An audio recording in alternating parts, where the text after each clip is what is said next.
When it's time to replace your wiper blades, a Mopar authorized dealer can provide you with the right set for your vehicle, and you can install them yourself in just a few minutes.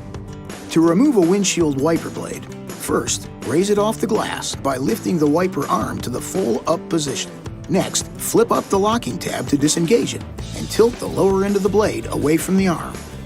Now, use one hand to steady the arm and the other to push the blade away from the J-hook and toward the windshield. With the locking tab open, position the replacement wiper blade under the J-hook and insert the bracket into the hook through the opening under the tab. Slide the wiper up into the hook and then snap the tab into the locked position.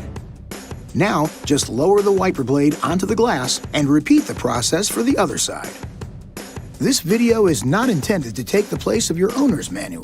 For complete details and other important safety information, please see your owner's information.